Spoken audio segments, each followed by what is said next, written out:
thanks everyone for joining or watching in a recap. I'm Donnie Brass. I lead our product strategy and community at Guardz. Based out of our Tel Aviv headquarters. And joining me also from Tel Aviv is my colleague Eli Shlomo. Eli is our head of security research. He also is heavily involved in threat hunting activities. And he works closely with me to try to communicate a lot of the things that we're doing on the research side to make sure it reaches the broader market and the broader community that we work closely with. So thank you, Eli, for joining. Nice to be here. Nice to be here. I'm Eli, the head of security research, leading the research team in Guardz, and happy to be here. Great. So we have a couple topics we want to cover today. We recently released a threat report, and we're going to get into some of the data there. Actually, we've recently been working on a threat report. We haven't launched it yet, but it should be coming out soon. But we couldn't ignore some of the buzz that's going on in the industry. And Eli has done some really cool stuff related to OpenClaw and Moltbook. So we thought we would do a little kind of peeling back of the curtain there on what we've discovered and what we've learned and how we're approaching it. Maybe, before Eli gets in with the official definitions and all that, I've been having lots of conversations around OpenClaw and Moltbook. I haven't played with it myself. Kind of embarrassed. I feel like I should. At least in some VM or something. But as I understand it, I'll give the kind of definition as I understand it. I mean, OpenClaw, and there's been a whole bunch of different names, behind it. But OpenClaw is where the naming is settled. Appears to be like one of the first, truly agentic assistants that reached an open source project that seems to be achieving not just collecting data and making suggestions, but actually achieving action, right? So it's hosted locally, as I understand it, and it will, depending on the permissions you give it, it can touch a lot of stuff. So I think it's really cool as an agent, and the potential behind it is really awesome, and it's scary as hell because when people give it permissions and give it access, it's all of a sudden the vulnerability side of that is completely open. So Eli, again, you'll give the official definition there, but then things, in my opinion, got weird where Moltbook was created, where these agents could actually talk to each other, and it's sort of a social network for agents, or at least that was the idea behind it. What's really happening is another story, but the general idea that these agents want to communicate with each other, I could imagine for productivity reasons, great things can happen, but for a social network style thing, it's kind of over my head. It's like, what's the purpose of this? And it's mostly scary if you ask me. But Eli, I'll let you. I think you did a slide here with some breakdown. So should I jump into the slide to let you talk about it? Yeah, go ahead, please. Yeah, so that is part of the fun. No, we have a new social networking. It's not human. We have a new local AI agent. So it's a bit fun with all the security exposure and everything around it. So let's talk about the AI hype, the OpenClaw and Moltbook. And we have, let's say we are 2 weeks in this hype, and everyone is talked about it, still talking about it, searching for exposure, for any other abuses, and etc. But first, we must know what is OpenClaw and what is Moltbook. So let's start with the first one, the OpenClaw. Did I get something wrong in my definition, or just a little messy? No. It's let's say there is a mess with the names more than the technology, because OpenClaw has let's start with the OpenClaw and see what happened in 2 weeks. So OpenClaw, it's a new AI agent that already been known by 2 other aliases. The first one, Donnie, is ClawdBot. The second one is Moltbot, and now we have OpenClaw. So it can be a bit confusing which one it is, but everything is the same one. All of the aliases is the same one. So it's growing in popularity. And let's say OpenClaw has earned well over 200,000 GitHub stars. It came, of course, with Moltbook. And what is Moltbook? Okay, before dig into the OpenClaw, Moltbook is a social network for AI agent. Its users are autonomous program, mostly built on OpenClaw that post, comment, and form a community. For let's say to human visitor, it looks like a standard forum. The posts are in plain English. The topic are familiar. Let's say it show and tell, even sub form for many stories and many technologies and etc. And let's say when Moltbook first released, everyone think that we have a new social networking, we have a new culture and everything else, even a new religion. But we saw that people are behind it, okay? And we have bot and human, so we will talk about it later. But Yeah, that's what I've heard as well. Like it's kind of cool that we can go and observe, but it just became a show for the most part, right? It's just a bit of oftentimes people showing off through these bots. Yeah, because let's say even from my side, when I saw it, so the first thing I did is to create a new VM and put and installed a ClawdBot on the first day.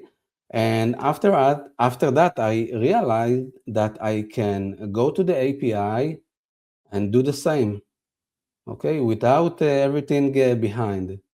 Okay, so let's talk in a bit. We talk about a bot, an agent, and etc.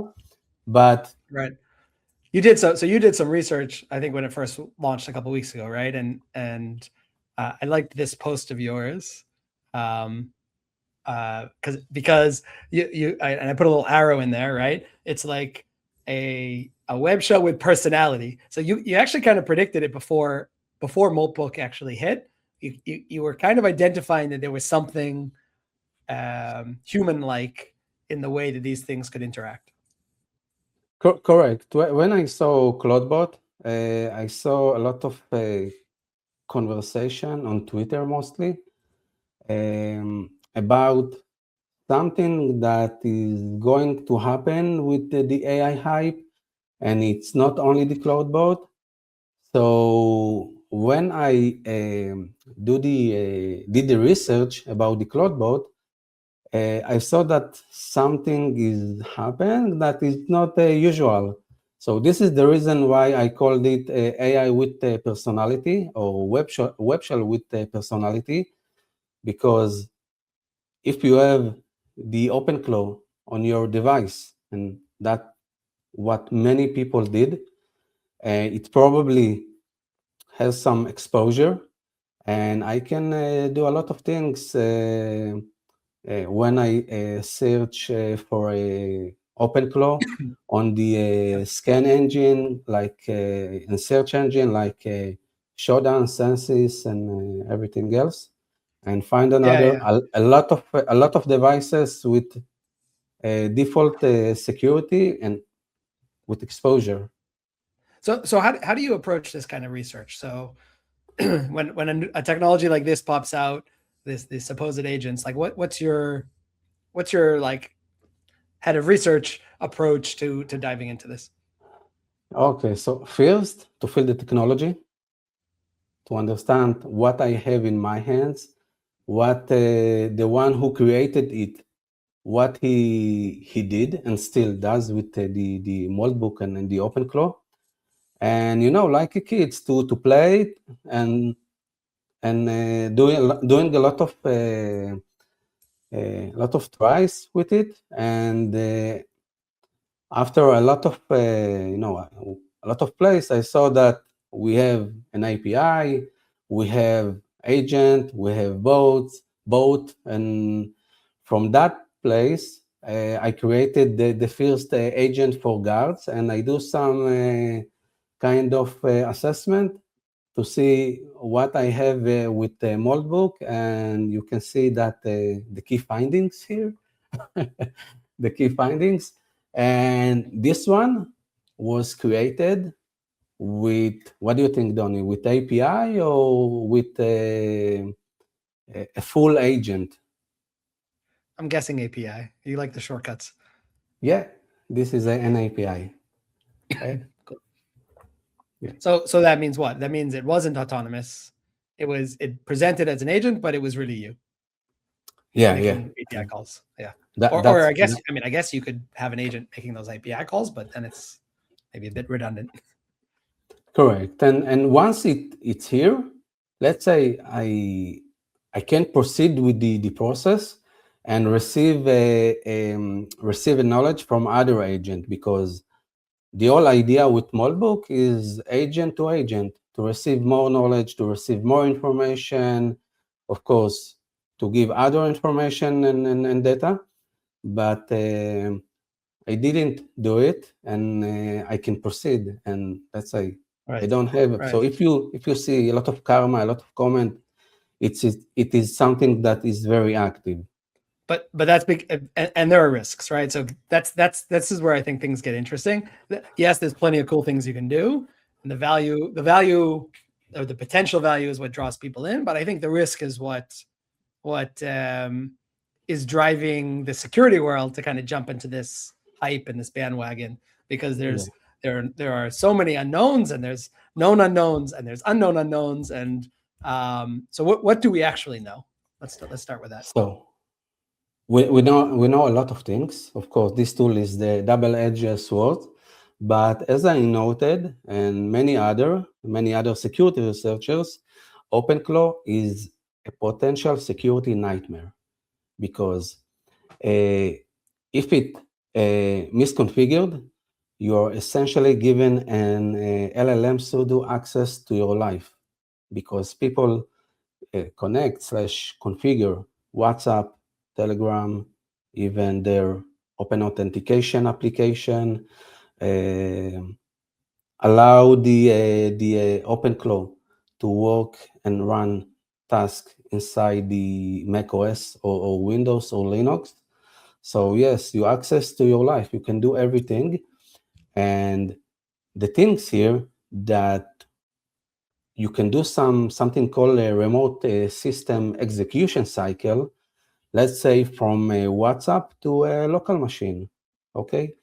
And the state can be, as we know it with AI, it can be input, process, and output. Let's say your message in WhatsApp or Telegram can be check the logs in my some of the folder and summarize the last error. Okay, that is the input on the left side. So we have some tunnel. OpenClaw reads the local file, analyze the stack trace, and do some cross-reference it with a previous code style. That is the process. And the last thing is the output. OpenClaw replies with to this message. So the things here that if someone know what you have in your, let's say, in your device, because it's exposed to the public network, so everyone can know what you are doing with your WhatsApp or Telegram. Sure. And yeah, it opens up a whole lot of vulnerability. I was at the Write a Boom conference last week, great security conference in Las Vegas this time of year. For any MSPs out there who haven't heard of it or haven't been, I highly recommend it. And there were some great conversations around, like, what should we be doing with this? Like there's lots of chatter in general about, get a MacBook Mini, install it on that, or you could also safely, maybe run it on a VM. But what people are just installing it on their their main PCs, their work computers, right? And giving it access and permissions and plugging it into their personal WhatsApp accounts or Telegram accounts. Yeah. And I mean, the naivety Correct. that goes into that and the vulnerabilities that follow is scary. Yeah, correct. And one more thing about the OpenClaw. OpenClaw has episodic memory. It stores context as a structured JSON and Markdown file locally on your disk. So it doesn't just, let's say, remember the chat, it builds a knowledge graph. So yeah, it's not another some usual the text. It's more than the that. keys castle. Absolutely. Yeah. Okay, interesting. So there are some common pitfalls and possibly safer ways to approach this, right? Yeah, correct. And I want to start with the image first because OpenClaw use skills. Skills, let's say it's kind of a brain. Okay, you can give to a skills everything you want. You can tell him do what Ellie and Donnie doing on a daily basis, and he will do.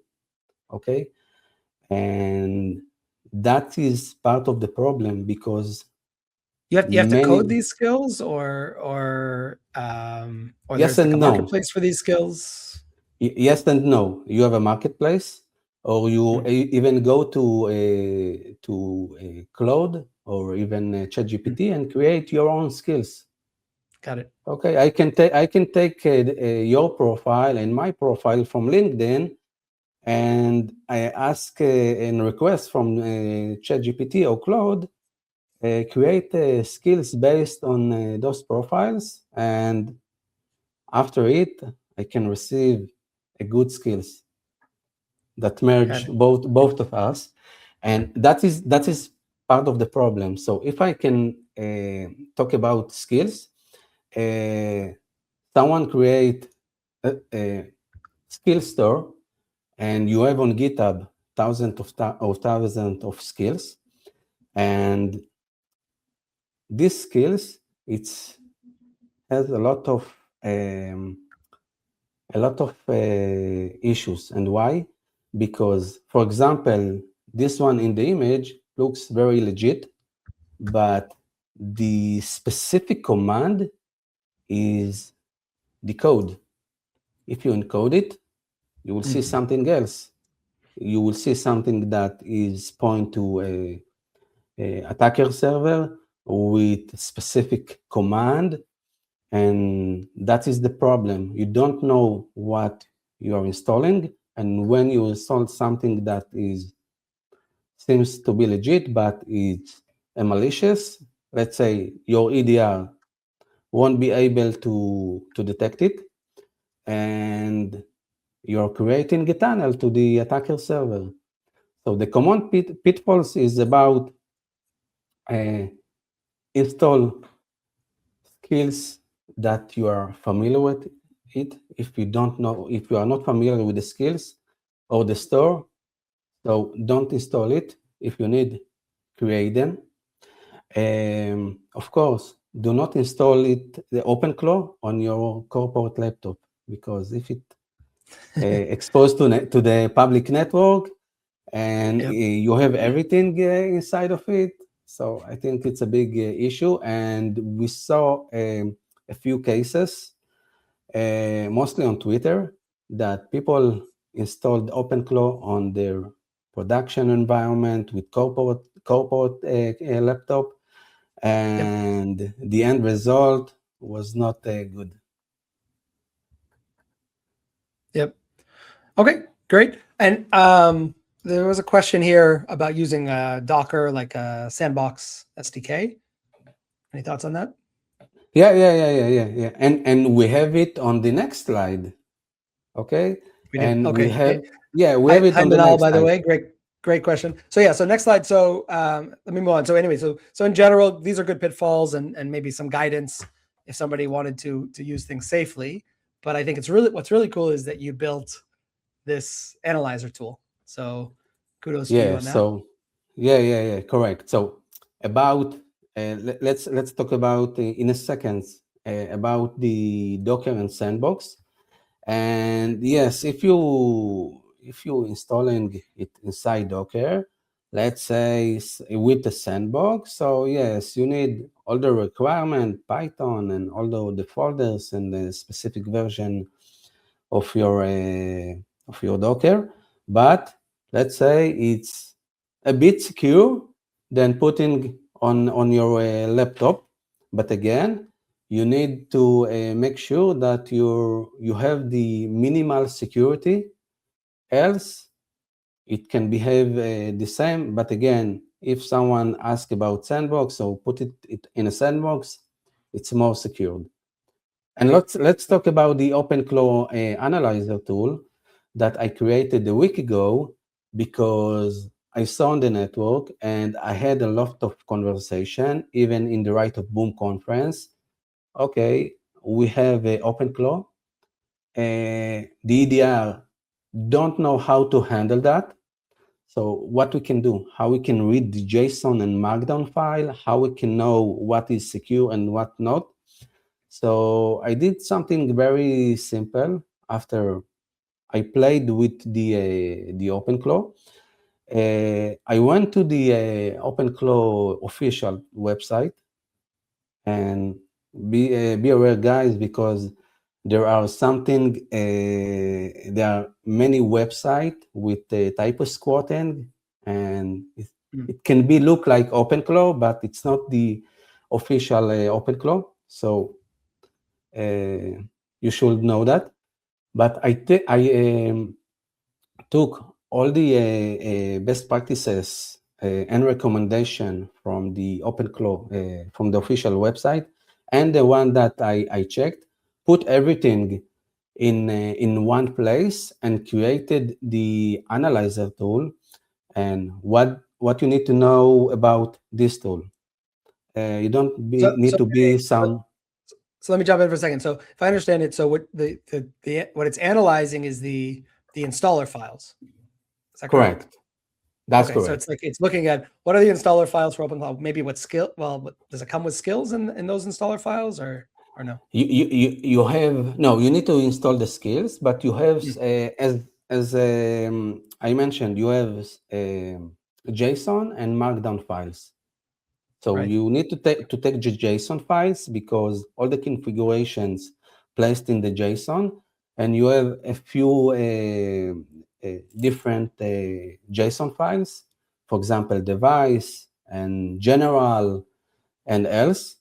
So you can take those files, import to the analyzer tool, and after a second, you can receive the potential risk, the security recommendation. On the right side, you can see the potential exposure, and etc.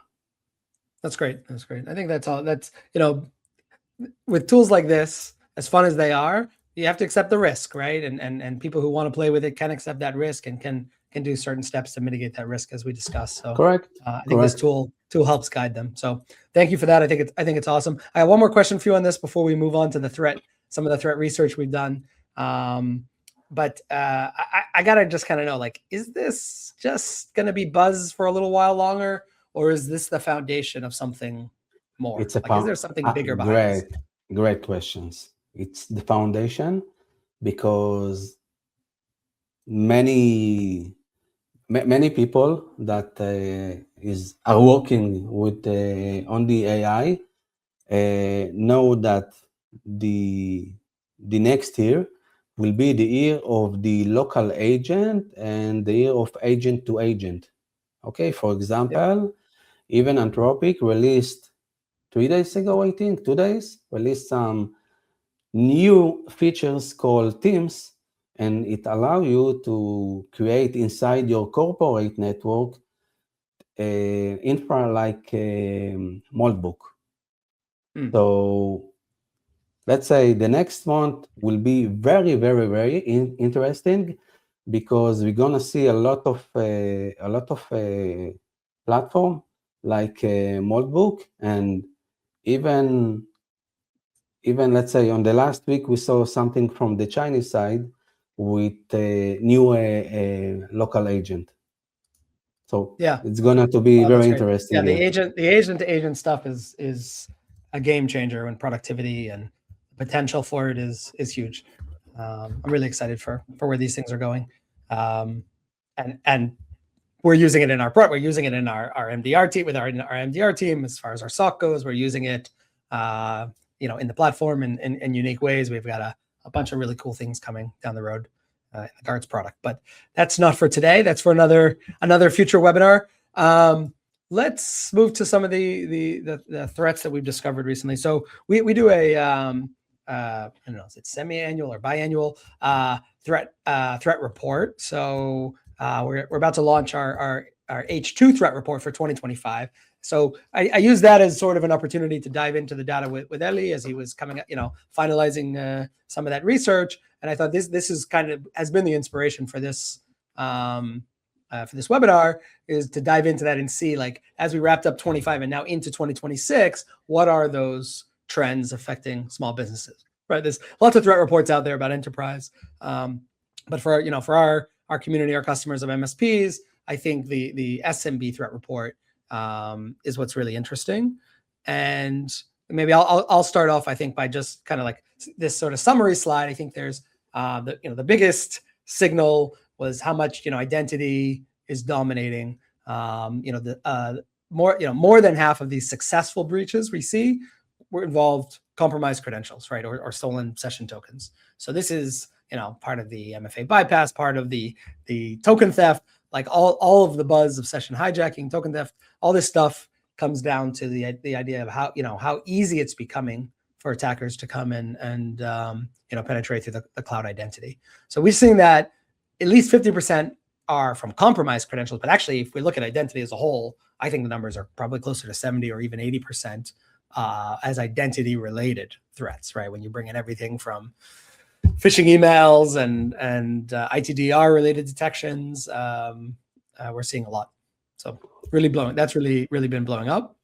The other scary thing is this exploit window. We're seeing AI has shrunk that window down significantly. I think in the past, it was upwards of 40 minutes, even to an hour in some cases. We're seeing the exploit window down to 15 minutes and often less. And that's because AI is allowing the attackers to really weaponize these vulnerabilities once they infiltrate. So this is becoming a game changer on the attack side, and it's really the motivation, as I see it, for every security company to be doubling, tripling down on AI to prevent these kinds of attacks or respond to these attacks. Yeah. And then the other trend. Please. I can say about the exploit window that the amount of the tools that we have now with the Agentic PT, or maybe someone else call it Agentic offensive, it's a massive, because if you go to GitHub, try to search for Agentic PT, and you have a lot of tools. You can take one of the tools, do some short installation, and you can attack whoever you want easily. You can see how easy it is for the attackers. Let's say we call it once in the past script kiddie. Now it's Agentic kiddie. Kind of different. Okay. What is it? Skip kiddie? No, script kiddie was in the past. Kiddie. Okay. Yeah. Now we have Agentic kiddie. Agentic kiddie. Yeah. Makes sense. Yeah. Wild. No, thanks for that. And the last one here is that we're seeing as these kind of dominating trends. And it started off as just being a little bit of a buzz, but now we're starting to hear and see it more and more. It's these hyper realistic fraud attempts, right? So business email compromise has moved to a very advanced stage. So of course we're still going to get the spray and pray phishing attacks, and that's not going to go away, right? Those are super cheap and a really easy way for attackers to get a foothold, especially for supply chain attacks. But when they want to do a targeted attack, these deep fakes are getting so good, and it becomes really indistinguishable from the normal day-to-day business, especially if the attackers are using some kind of persistent footholds, right? So they're advanced persistent threats or footholds where they're hanging around in the environment. They're learning the patterns, what kinds of emails are being sent, what styles, what times a day, etc. Then these deep fakes are incredibly accurate. So the only response, the only thing that we can, kind of the bottom line of this all, the only thing we can learn is that we must move into a world of more automated resilience, automated responses, and that comes in the form of AI-powered tools. So this is must become the norm in 2026 and beyond.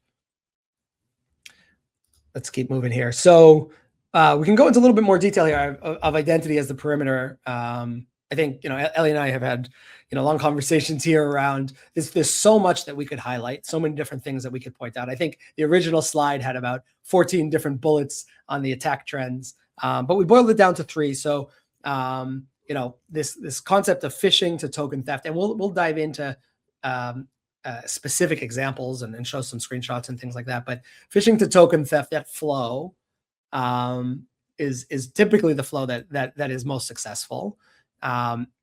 They get away with it because of MFA fatigue and just the workflow overload of the average person, and ultimately it leads to some kind of session hijacking. And once they have that token, once that session has been hijacked, it's actually MFA bypass in a way. So it's there's so much that happens in that attack flow, and again we'll dive into some of those things in more detail. The OAuth consent abuse, this is an interesting one. This is something, this is around, third-party OAuth permissions, third-party scopes. And, this is a legitimate way that many businesses, many products, many SaaS products run is through those permissions, but it also becomes an incredible vector because if they can get those permissions granted, then they have the keys to the castle. And it doesn't matter if you reset your password, you force MFA, it bypasses all of those things. So OAuth consent becomes, and it could even be done on the device side. It becomes really problematic, and we see it more and more. And then lastly, it's this we call it BEC, business email compromise 3.0. That's getting into these deep fakes, AI generated content that can't be distinguished from the norm, and then once they're in, it's so easy. Once they get access, it's so easy to move across the cloud tools and to do outreach to other users, right? So the outreach can come from legitimate applications like SharePoint or DocuSign, et cetera, and it just masks things even further. So that whole, we call it BEC 3.0, has become really, really sophisticated. And we don't have to go into all the details of the defensive stuff, but ultimately, of course, the defenses have to be in balance to the attack types, and we'll talk some more about the recommended defenses later on. Anything you want to add here, Ellie? Anything I didn't mention? No. Just I can say that just today we saw an OAuth consent. We found as part of the proactive hunting. We found someone who did consent, and we catch it in the time. But again, it's running and it's in the wild. So take care of the OAuth consent and don't consent everything. Yep, absolutely. Okay, so on that exploit window side, why is that shrunk? I talked quickly about how AI is allowing it to shrink that window. We're actually seeing that because of agents, right? So you talked about agent skills with ClawdBot, but OpenClaw, but with even just training these AI agents and getting them focused, they can, any AI agent can basically develop the right skills. One of those skills, for example, could be ingesting feeds, right? We have legitimate use cases where we ingest VirusTotal feeds or other threat feeds. Well, guess what? The attackers are doing the same, but they're focused on those vulnerabilities for nefarious reasons, right? So there's many different ways that the attackers come at us, and they're paying attention to all the things that we're doing legitimately, right? All those threat feeds, all the patch releases, all the vendor advisories, all of those things become the attack vectors of these agents because they can move so fast. So the idea of patching in a week right? Or like, oh, we'll get to that in the next Yeah. round of patches. That's out the window, right? Because these automations allow the attackers to programmatically, right, through these agents to be on top of these things in real time. Just in an effort of time, I think I'll move on quickly. I think that, again, the bottom line here is, from a defensive perspective, again, if you just have your human processes and your human analysis, it's not going to be good enough. We need to augment with tools. And the last one again here was this hyper realistic fraud, right? So the ability, even just of the generative AI, to take place here, right? So it doesn't even have to be the full agentic workflows in near real time. This is really as simple as sitting down with the tools that we are all using, like like OpenAI or Nano Banana, and using that to create deception. And I think we've seen it, we've heard it, all the examples are out there, and we're just seeing a significant increase as we round it out, and now into 2026, we're seeing a significant increase in these kinds of attacks. So it's not good enough to just say, oh, that doesn't look like an email written by my CEO, or it's a financial request, but all the email addresses will seem to align right, so I'll just send that.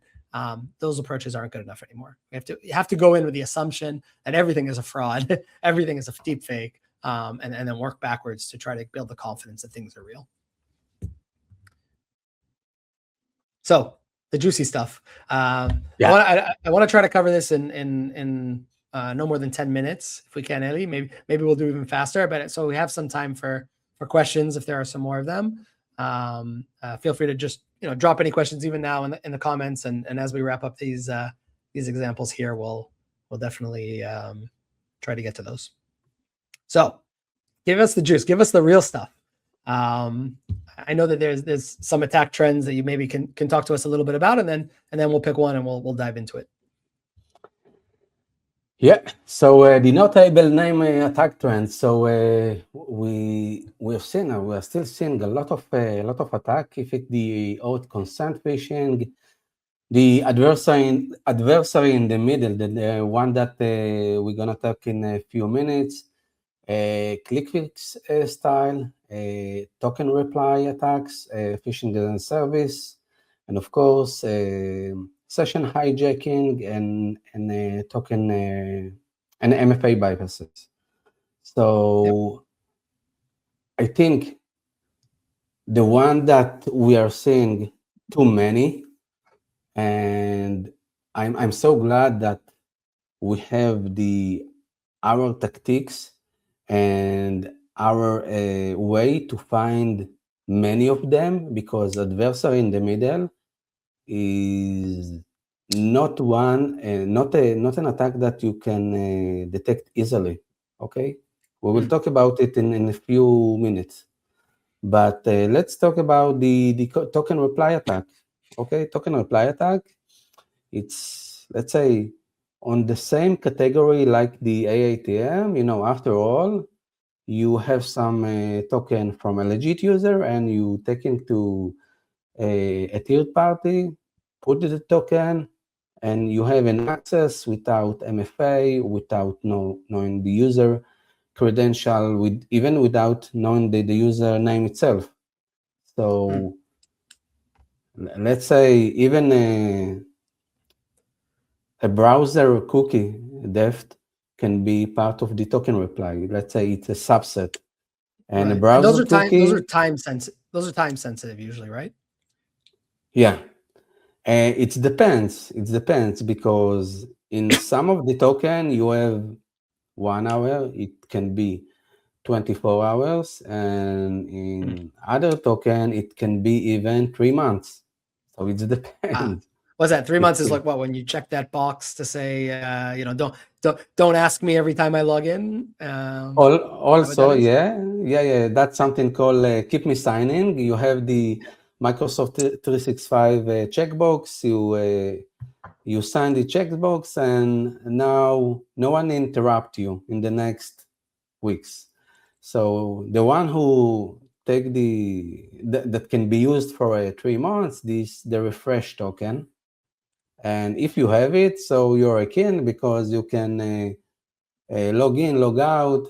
No one knows. So you can do whatever you want with the token. And the way to grab it, it's very easily. If you're doing it as part of the adversary in the middle or any other stealer tactic that you have in the wild. Okay. Yeah. I don't know if it counts as adversary in the middle, but the click fix style attack, this is one that I always get a kick out of. I've used it in other webinars as an example. I mean, just playing off of the naivete of the average human. You know, we're so fatigued by these prove you're not a robot check boxes and puzzles and match the image, find the bicycle and the images. We're so fatigued by those that and they change them all the time that when these adversaries throw something new, like, hey, copy this command, or it's command. like run this function. It's almost, we're just feeling like, okay, this is something new, a little stricter security. Yeah. And again, we give away the keys to the castle. When doing so, we dump all of our credentials into a file and send it off into the ether. So that's a good one. Okay, let's dive into that is the idea.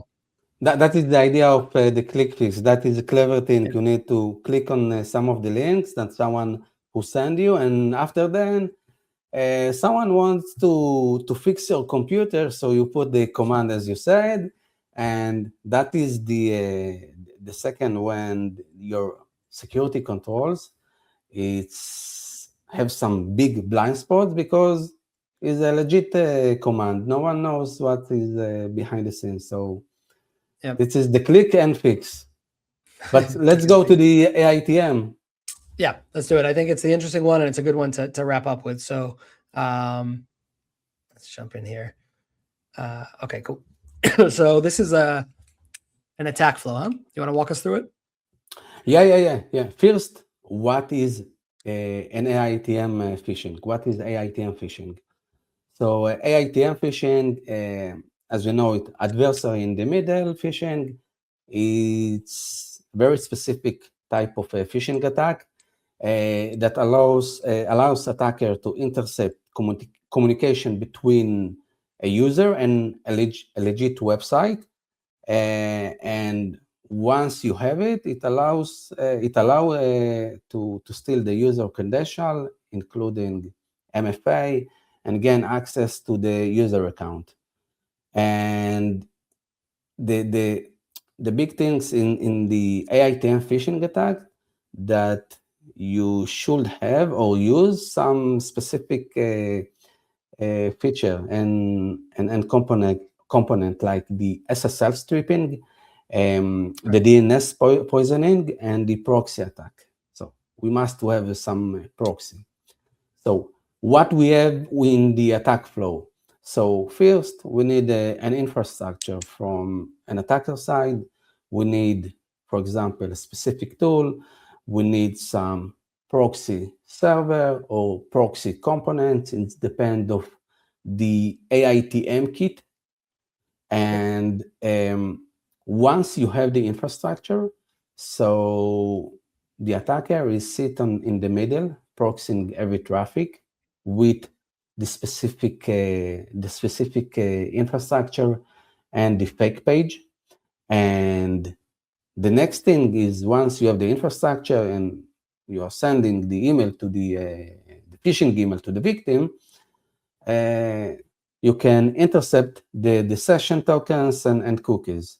And as we know, user loves to click on an phishing email, and everything seems to be legit because you are working with the Microsoft login page, and you are intercept the session itself via the Microsoft login page. So once you are clicking on this page, the traffic forward to the real service, and what the victim sees is some success, and everything is legit from his side, so I'm okay. But on the other side, someone is stole your session Stole the and your token, right? I think you token have and a everything. you have an image, and yeah, okay, this one. Yeah, Yeah. So the that visual breakdown of the attack. Yeah, I like it. yeah, that's more simple because we can see on the left side the attacker and with the red arrows, and we can see that attacker sent phishing email to the users. The users connecting, before the connecting, the user is clicking on the email, going to the legitimate website, and from And then that they place we have reverse proxy, right? That's the key. that is the reverse proxy. We have a connection proxy to the legit website for authentication, and from that place, everything is going to the attacker infrastructure. So let's say I can check if you are doing some MFA or maybe passwordless or even something else. And I actually see a question in the comments about like a recent example of MFA and auth bypass. I think this is that example, right? This is For this MFA bypass, actually, this is the this considered classic MFA one. bypass? Classic. Yeah, let's say it's MFA bypass. You know, MFA bypass is a category. You can bypass the MFA via the AITM. It can be via the browser cookie depth. It can be via different tactics. OAuth consent. Can be as well. Yeah. So let's look at some of this. Okay, so let's play this out. I guess it's almost like a left to right kind of flow here, with some of the tools that we see the attackers using. So Evilgenix is probably the most well known, right? Yes, but let's say on the last quarter, we saw a lot of phishing as a service kit, like Tycoon 2FA and many others that doing very similar actions like Evilgenix and Modlishka. And we have a lot of kits, okay? So we have the Evilgenix, okay? Evilgenix is another tool. It's a great tools that help us to do and simulate and even some of the APTs and cyber criminals using it. So Evilgenix, as we said, we need to build the Evilgenix, and we should have some infrastructure, so we should prepare it. And even, as I said, it's one of the phishing kits, and in some ways, Evilgenix does not serve its own HTML look-like page, like in the traditional phishing attack, okay? Because it's a specific framework that, again, is used for phishing login, a credential, and session cookies.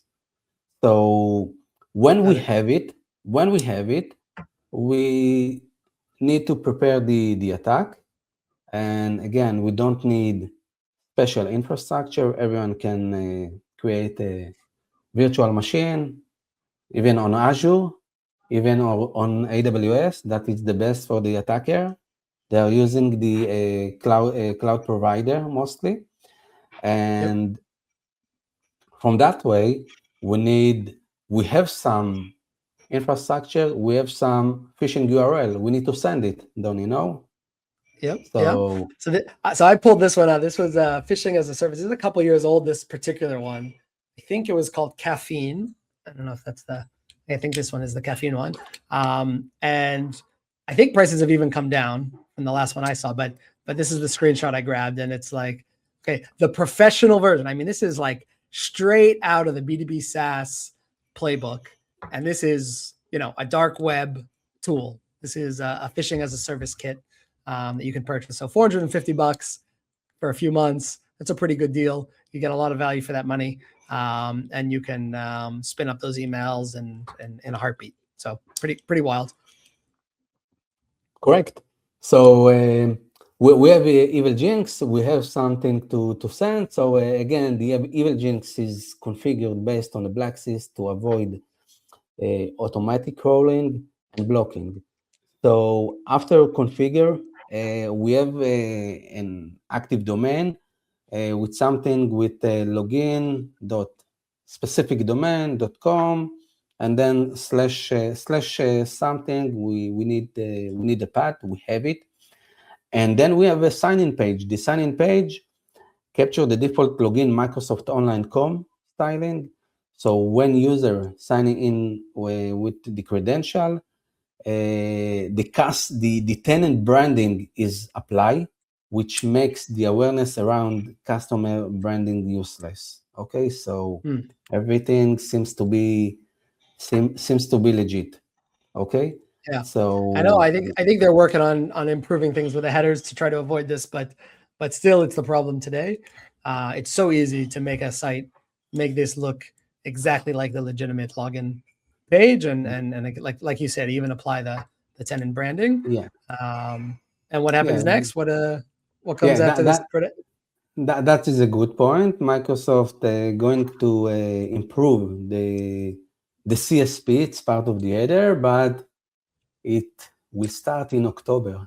We have more than 6 months. What we are doing with this 6 months? So yeah, okay. And the attackers will find a way around it. So there's no question. They're let's say in a closed forum, there is a huge talk about how we are going to bypass Microsoft CSP and its header and everything else. So, yeah, an interesting. So let's try to wrap this up in the next couple of minutes. But I guess at that point, the email went out, the user went, they put in their credentials. We've captured the session token, I guess, right? So now it's some commands to do so. No. It's everything. We don't need to run special command. We already prepared it before we send the phishing email. So now it's one of my favorite part, the capture session token. So after entering the phishing URL, the user provided the Office 365 sign-in screen. So when the user entered the company branding is directly collected from Enter ID. So after then, we can see that everything can be collected in the attacker side. And I mean everything. We have the ESTS auth, the ESTS auth persistent. We have the sign-in state cookie, and we have a lot of information. And let's say with a more advanced kit, we can see even who, if the user have the correct license for Exchange or for SharePoint, and maybe we can see many other users with their licenses. So it's depend, but EvilGenius do something after all basic for the specific user. And once user put the credential, I have the token. So what I can do with the token? So we can do a lot. If we can everything, the keys to the castle. Yeah, absolutely. And that's mean we need to go to the next slide and see how we can import the stolen token, because we can copy the token as is. We have the ESTS parameters, so we can go to the attacker laptop and put the token in a cookie editor. If someone loves PowerShell, can do the same exactly. And I can put everything here. And once I have it here, I don't need the MFA, I don't need the password, and probably I don't know who is the user. I know the user principal name and the username, but I don't care, so I don't need it. Right. And I think often in this moments, it's not like it used to be where someone would get in, get access, and start to encrypt files right away and get out as quickly as possible to try to beat the EDR. in the old school. Nowadays, when you get cloud access like this, often it's persistent, right? Because it's much harder to identify. So often these guys hang around, they try to see what else they can get access to, move laterally through the environment, maybe try to get downloaded onto a device. So a lot of damage can be done over a long period of time. That's correct. And if you don't have the right protection, so you cannot detect it and you cannot protect it, and probably someone will steal your token.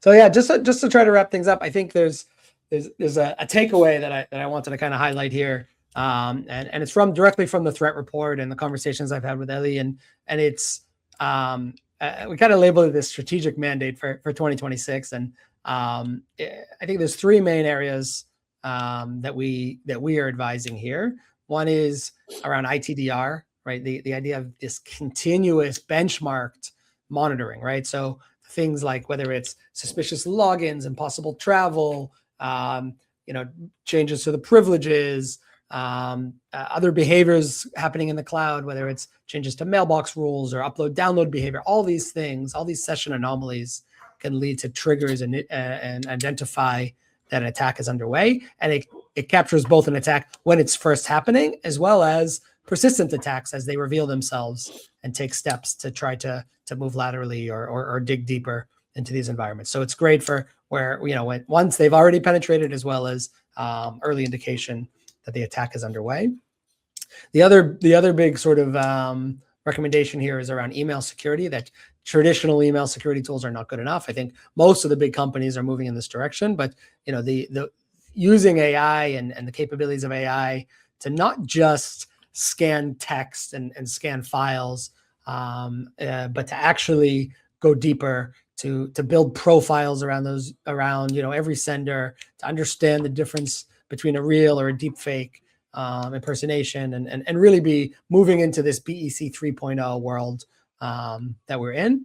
So that's super important. And by the way, from my personal experience, it all really comes down to this connecting the dots concept.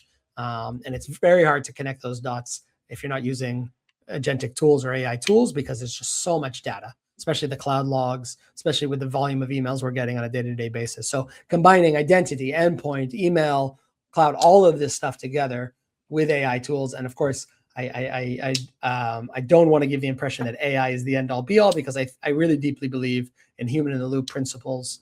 You have to do the handoff to the humans, but if the humans are getting enriched data on a silver platter, they can make decisions very fast. So those AI tools become enhancers at the end of the day.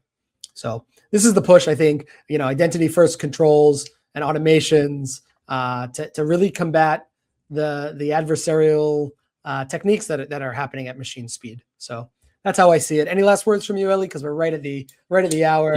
I hope we answered to some of the questions along the way as well. Yeah, for my end, the ITDR is very important. I think it's the key. So put your effort, your time, your skills on ITDR, because everything start and end with the identity. And this is what we are doing in Guardz. Identity is very important to us because most of the attacks, it's on identity. Yeah, thank you for that, Eli. Thank you for a great session. You have so much knowledge. I always appreciate it when you share it with me, and I'm glad that we can share it with others. Guys, I'm sure there'll be some outreach if you signed up for this. If you have any questions, feel free to ping either of us directly on LinkedIn, or reach out to if you're already part of our community, reach out to your Guardz representatives. Jump into a chat on the website. We'd love to talk with you, and hope you enjoyed. Thank you, everyone. Yeah, thank you, everyone.